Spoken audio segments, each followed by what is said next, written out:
Well, Ron, I only see you right now. Well, yeah, everybody else is being really shy, apparently. Yeah, they sure are. We have an audience here of two. That's not so great. Well, we have a picture of Ed. Well, and here Isaac just started the PowerPoint. Thank you, Isaac. No problem. Isaac, will you be working, changing the slides? Shall I just say next when we're up to the next? You can say no. That's probably the easiest way to do it. You can also, again, I'll be following along. So whatever's easiest for you, obviously, but next slide is kind of nice because then I can follow along, and also anybody who's watching this at home, kind of it's for them too to realize, okay, I gotta make the slides. So Okay, that sounds good. Well, here we have Stephen. Mm-hmm.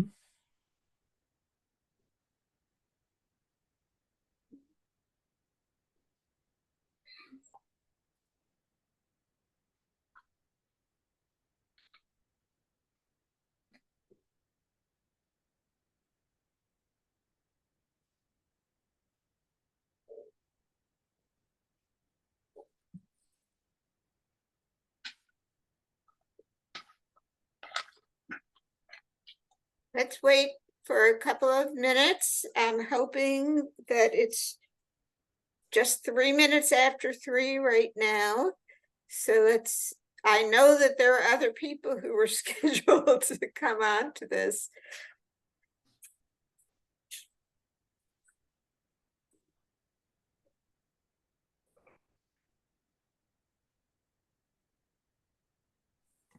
Well, in fairness to some of the other people, with the change of either the time or the date, there may have been a link problem that people are trying to work through. Yeah, let's hope not, but Well, I figured it out, so that probably means everybody else did. So I'm just saying. Did you have trouble getting in at all? I went to my original email, which was my mistake, and then I remembered that. I mean, I didn't look to see if it was the same link, so I just clicked on an older email and it didn't open.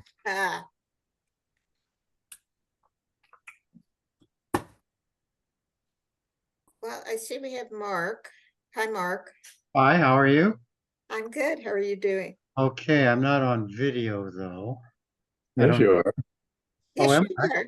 You are. Okay, normally Or I someone who looks like you is on video. Yeah, that's the kind of stuff stories come about people who don't know they're on video. That's pretty So bear creepy. that in mind. Because don't do anything you're going to say, oh, I know.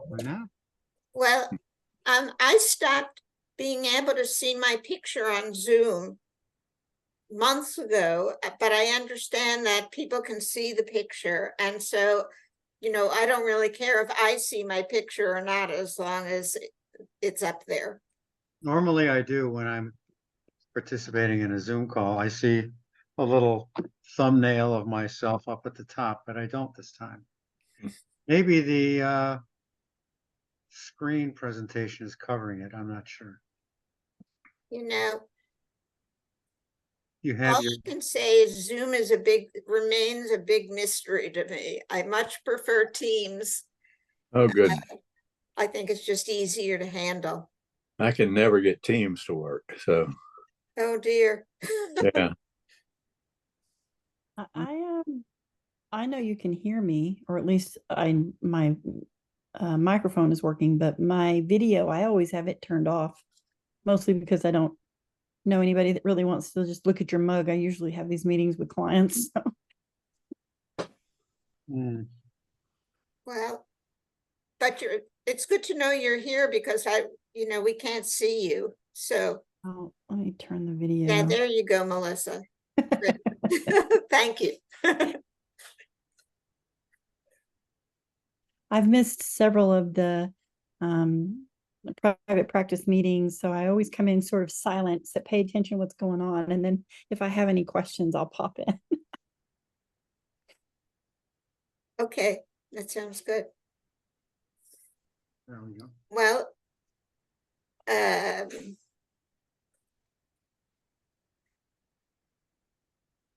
How many of us are on the call right now?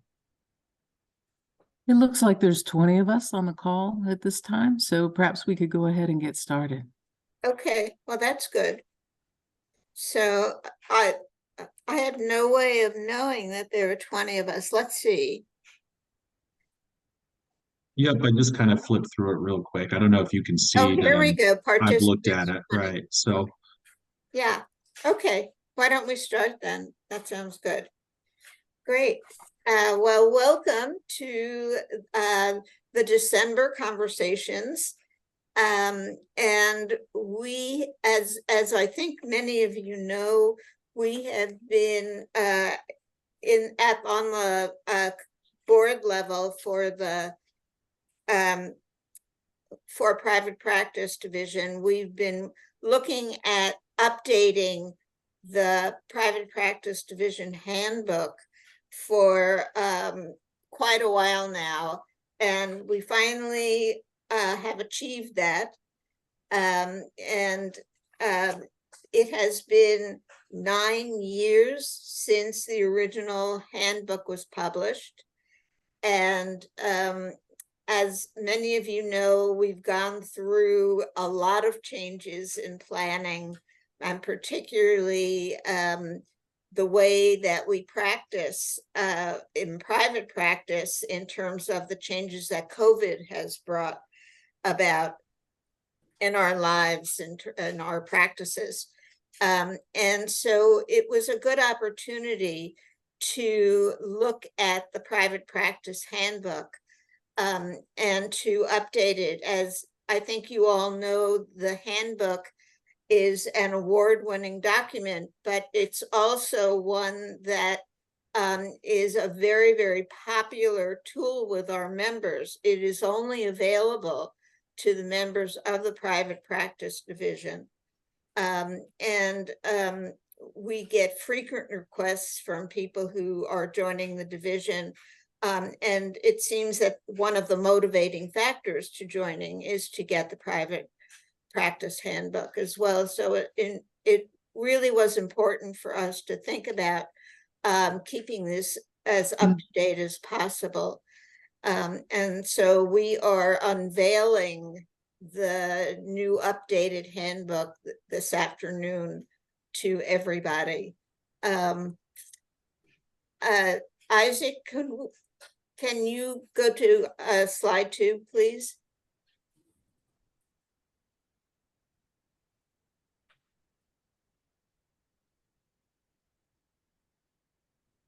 We'll hope that. there we go. Sorry. Would people prefer that I have it in like full presentation mode, or is this good too, this way? Works for me. Side by side works for me. Okay, we're gonna keep it. That's fine. Oh, never mind. Great. If you go back one, I think you skipped a slide on overview. Yeah. So as you know, as I just mentioned, the original handbook was published in 2014, and it won an APA award, and it has been a very popular document as well. However, there have been some significant changes over the last 9 years.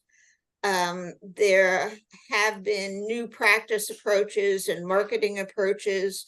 There's been access to new information and the availability of planning information, which is much greater now than it was even 9 years ago. It's sort of been exploding in terms of accessibility. the breadth of the private practice realm has expanded. There are many people in the private practice realm specializing in areas that were not even thought about back in the early 2000s. The new document is easier to read and has also been graphically updated. And we hope that you will enjoy reading it when you get your copy of it. Next.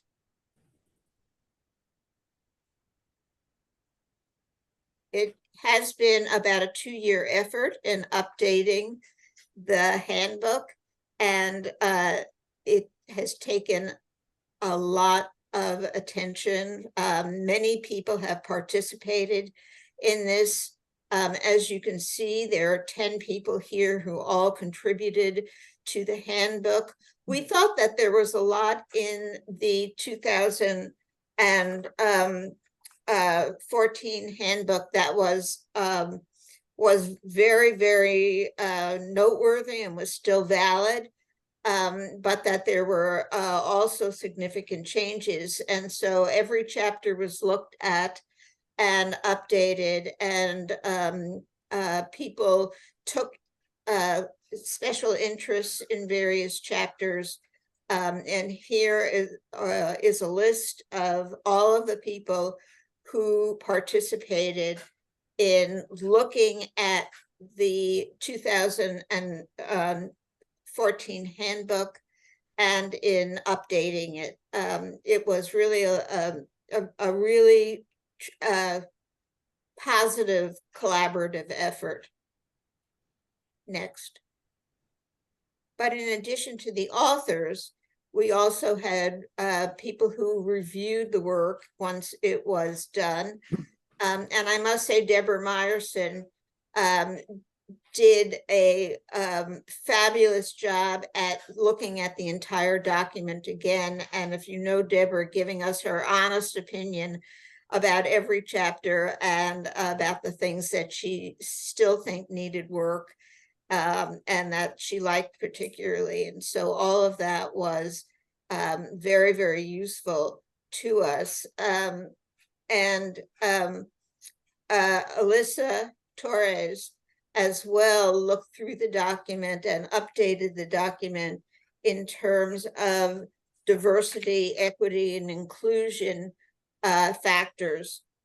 She and a group of people from the Florida chapter of the private practice division. And so we appreciate everybody's efforts in reviewing and taking a role in this. Really was a group effort. Next.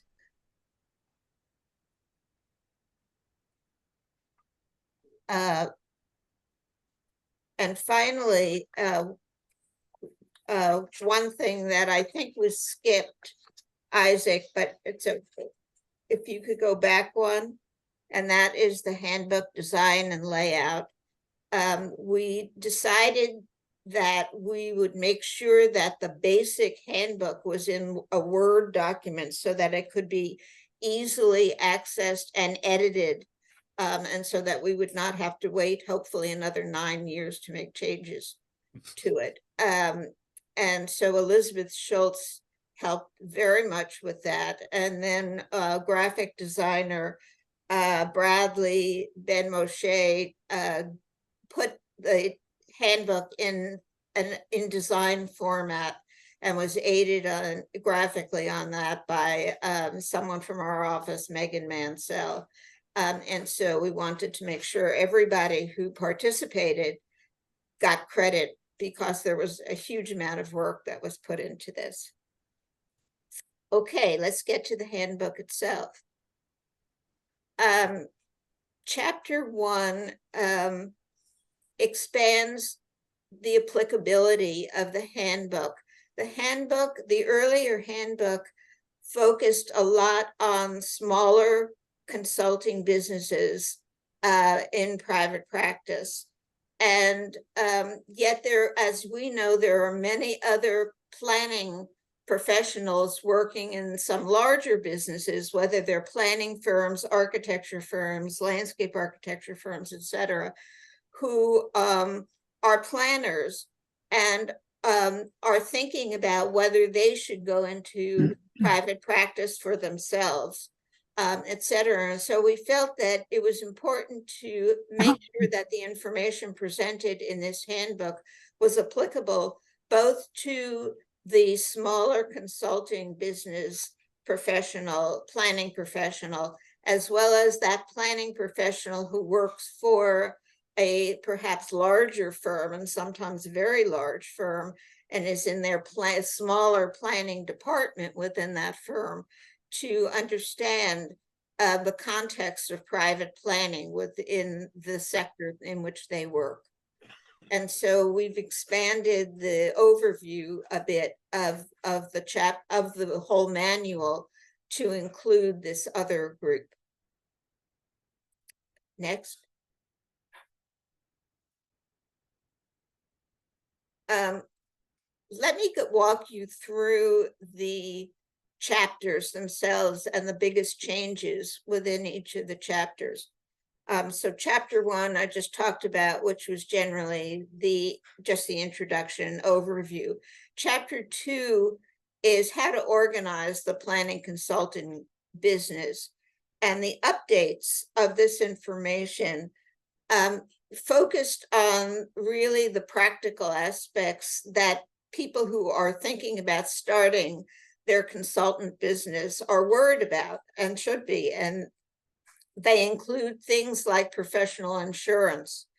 You know, why do I need professional insurance? How do I get professional liability insurance, etc. This is one of the most challenging issues for planners of small practices. In particular, we get questions all the time. APA in the past has not been extremely helpful. They do not recommend insurance companies, etc., to practitioners. And so we have been not only working with APA about that, but also including some guidance in the manual as well. And we also updated information regarding the factors that influence hourly rates for professionals and for private planning professionals. And so this chapter, while it was strong and remains strong, has been refined with some additional work based on experience we've had of what has been missing in the earlier document. Next chapter is chapter 3, which is marketing. Marketing is one of the chapters that has changed most significantly in this document. There have been a lot of ways that marketing has changed over the past 9 years, both in terms of things that are online now that were never online. There are different expectations, marketing tools that are now accessible and available. And so the chapter has been significantly updated to include understanding marketplace perceptions. How do people see your firm and what it's known for? Developing an effective marketing plan. How to optimize your marketing return on investment. How should you, in fact, start to effectively allocate your budget for marketing in order to provide the greatest return possible? And what are the most relevant tools for building your brand identity? In addition to that, next slide, the chapter goes into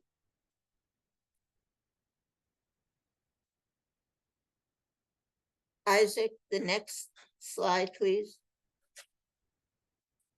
Oh, sorry. Yeah, here we go.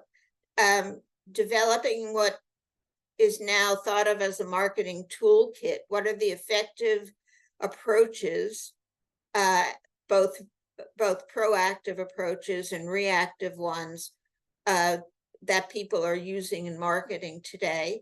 How do you maintain your client relationships? How do you foster partnerships with other firms, since that's essential to your marketing effort? And how do you keep an eye open for opportunities? How are you going to find these opportunities? How are the opportunities going to find you?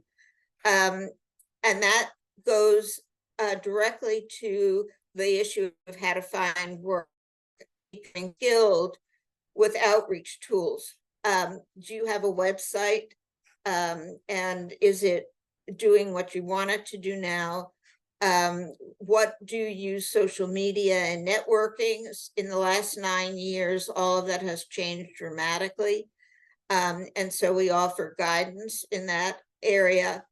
Do you use consultant directories? Do you publicize yourself in directories? Do you advertise? What about newsletters and blogs and those kinds of things as ways to get yourself known? And the chapter also offers tips for marketing success in terms of items that you perhaps have not thought about before but have worked successfully for many planning firms.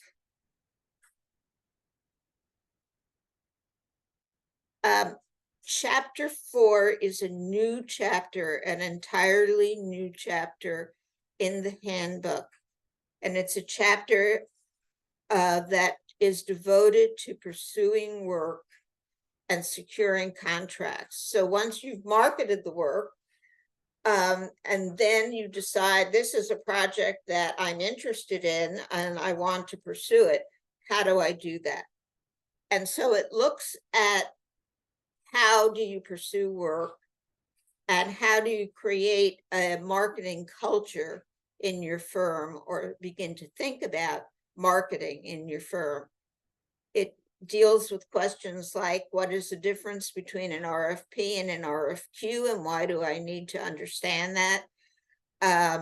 It deals with the complexities of the RFP process, and goes from the very beginning, the pre-proposal conference, and why should I be attending that, and all the way through to winning the job and what do you have to pay attention to regarding the contract. In addition to that, it deals with the basics of partnering with other firms, with teaming and sub-consulting. What are the advantages of doing that? Why should you start to think about that as important when you're marketing? And what are the risks involved? And how do you decide? You know, I know in my firm, we're deciding all the time, should we be pursuing this RFP or should we in fact not pursue it? And what are the reasons for either pursuing or not pursuing a project? How do I make that decision? And then most complicated is how to prepare a winning response.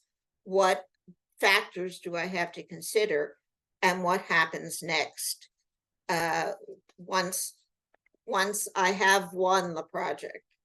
And it goes into issues such as negotiating contracts and what do I have to do in order to move from the end of the RFP process to the beginning of the project process and signing the contract and getting started. And that leads us directly into chapter 5, which is the next slide. Chapter 5 goes into, once I have that project, how do I manage it? How do I schedule and track time? And how do I do that in ways that my client expects to see accountability for that time? How do I delegate responsibilities and monitor progress and stay within the budget while I'm doing that? And how do I manage invoicing and, most challenging, the collections process? And what happens if I'm having difficulty getting paid?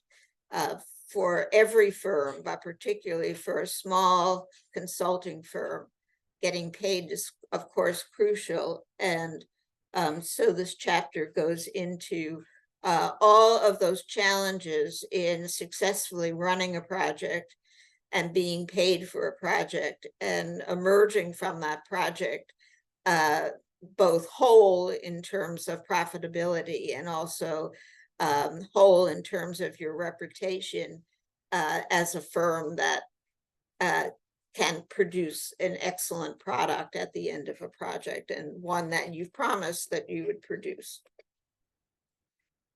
And then chapter 6 is an update of the ethics of planning consulting.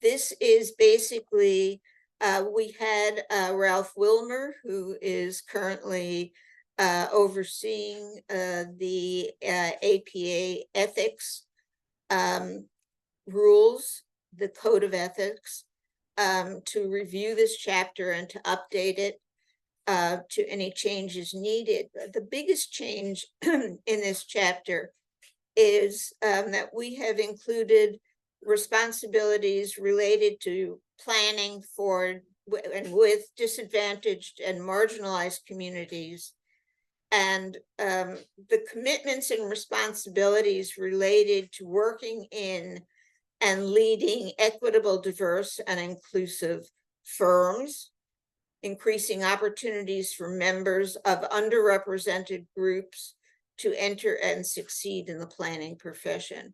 The whole document was looked at for these EDI factors and was updated accordingly to ensure that planners are reminded of the need to look at equitability, diversity, and inclusivity as part of both who you have working in your office and who you are working for on the products that you are producing at the end of the day. And so we're very thankful that a number of people have looked at this and have updated the document accordingly. And then the final chapter is the personal side of consulting.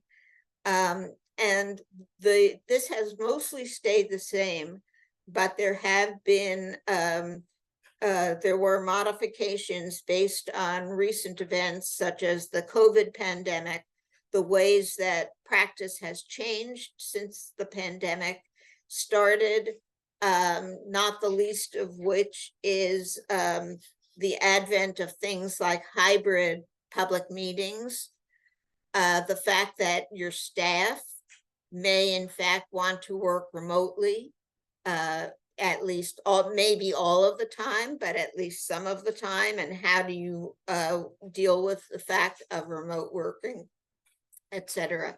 So I think there are concerns that have emerged since COVID that have changed more than the planning profession, but are dealt with in this document for planners as well. And finally, the handbook continues to be free to PPD members, and we hope that you will request your copy of it from PPD. And Alyssa is here as somebody who could speak to that. And I don't know, many of you, Steve Tacknell was not able to be here today, but requesting the document through Steve Tacknell as well will work, or contacting me. One of us will get that document, make sure we get that document to you. And with that, we can begin to have a conversation about this or any questions you might have. Yes, Ron, is that your hand? Yeah, that's my hand. How is it to be distributed? I presume it'll be available in a PDF format that we could just download, or is it going to actually be a printed document, or both? It is a PDF document that will be available with download. Okay, And yes, it's always been, the manual has always been available for download. And it will still be available for download. You can print it once you receive it and you Sure. download it. okay. That makes most sense. Yeah, I've gotten used to that.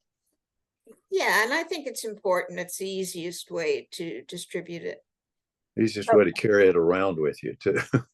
Yeah, exactly. Any other concerns or questions?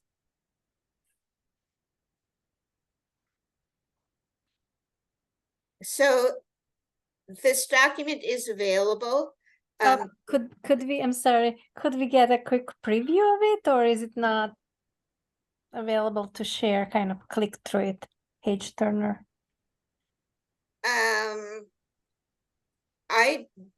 I don't have it available right now to share with you, but we'd be happy to,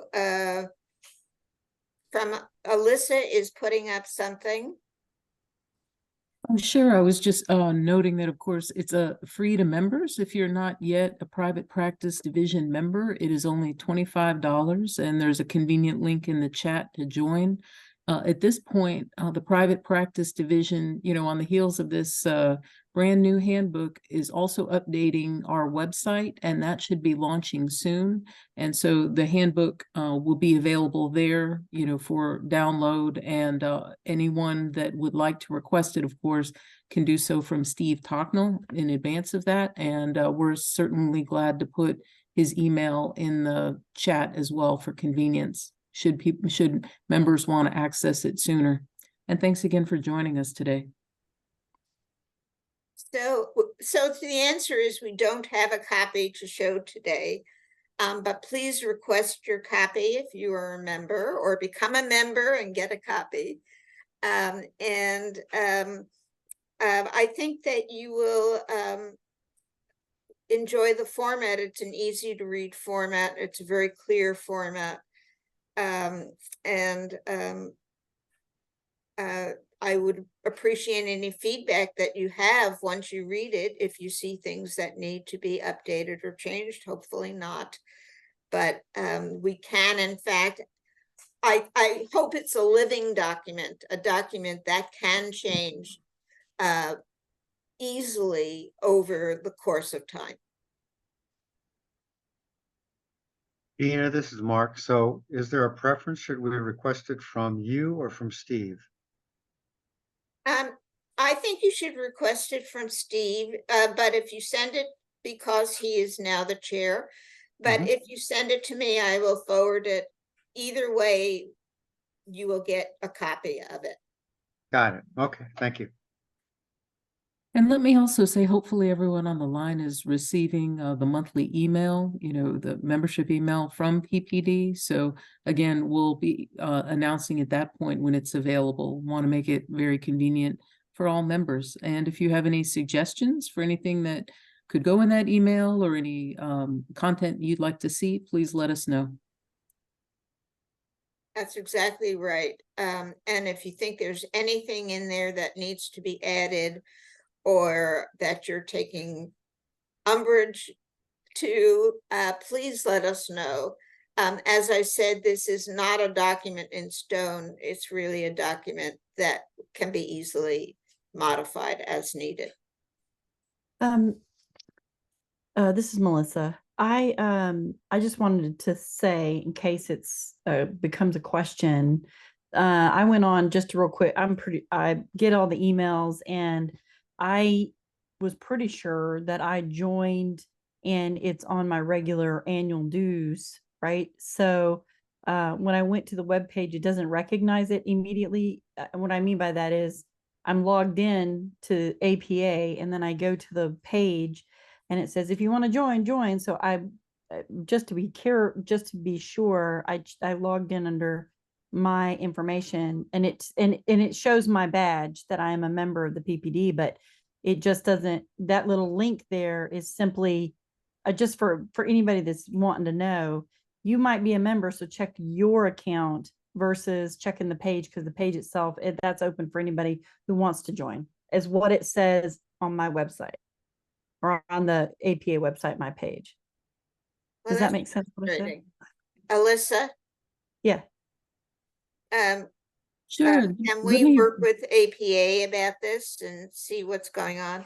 Sure, we can take a look. APA actually just distributed the November roster, so I'm able to check. I see also in the chat, someone is asking about their membership status.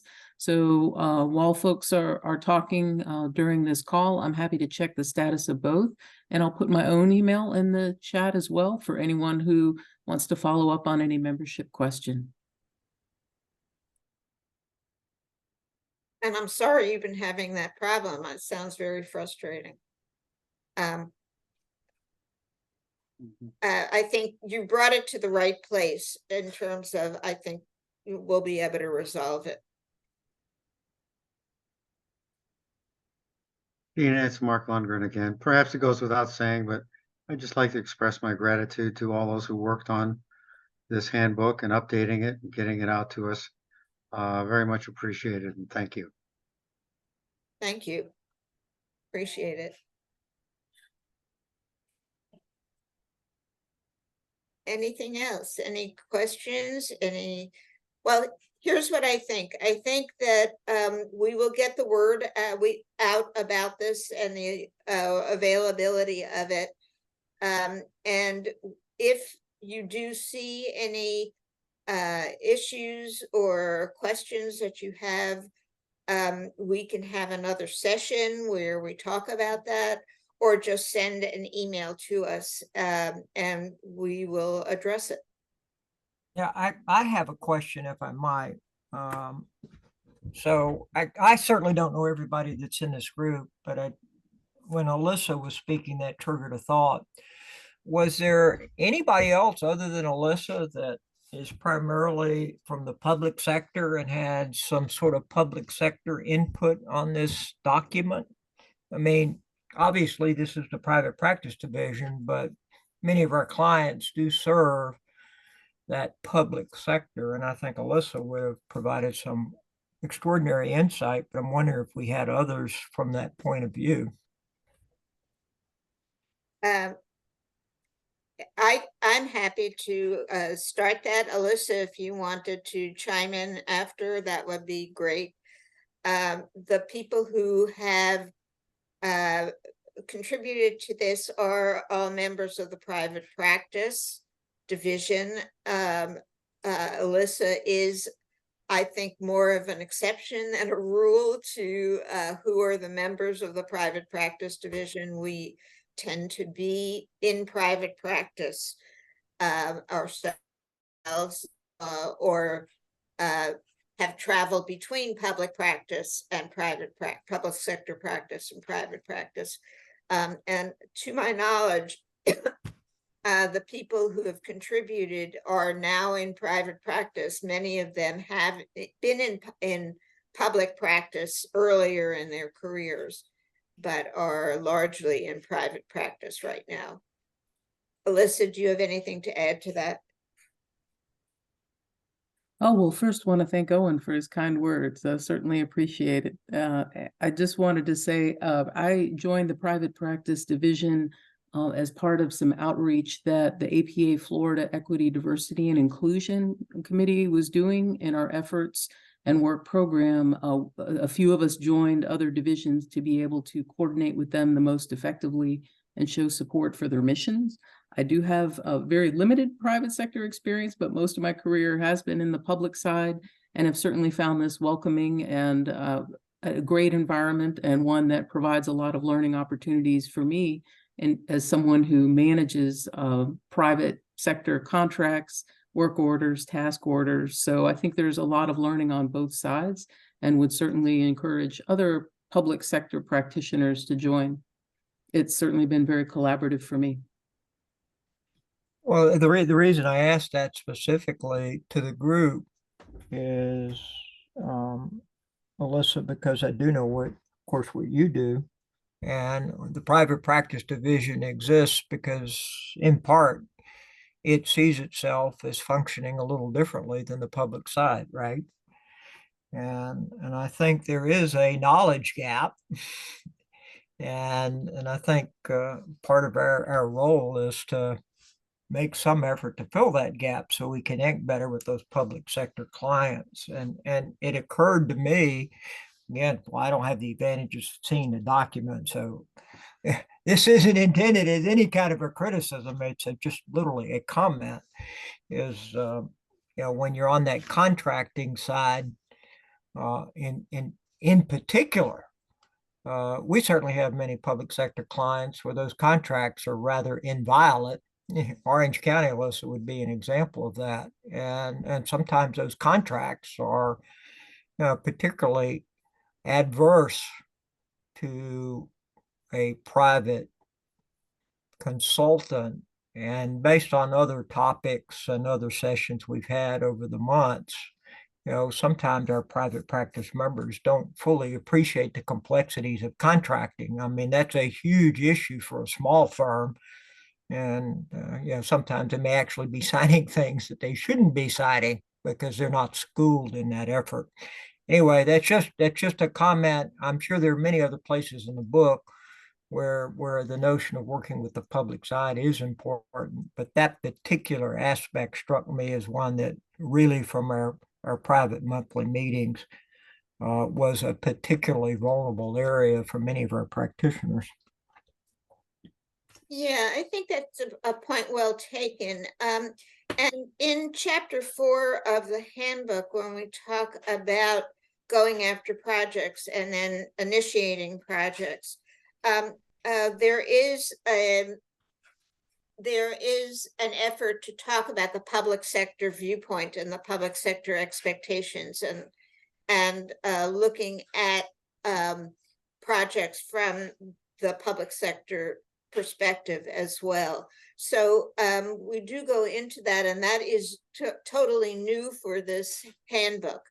That had not been in earlier versions of the handbook. But clearly, this is a handbook that is for private sector, and so the way that it is, the public sector is portrayed, is from the private sector's viewpoint in terms of looking at how projects get started and what expectations are for projects. But I think that's a useful perspective for the private practitioner as well.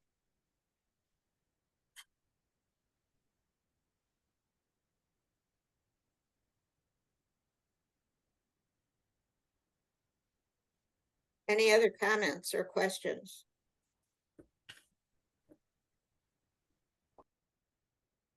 Well, I hope that when you read the document, that you give us some feedback on it. We would welcome that, and we would love to hear from you if we have done something well, or if there are things you think we have in fact left out of this.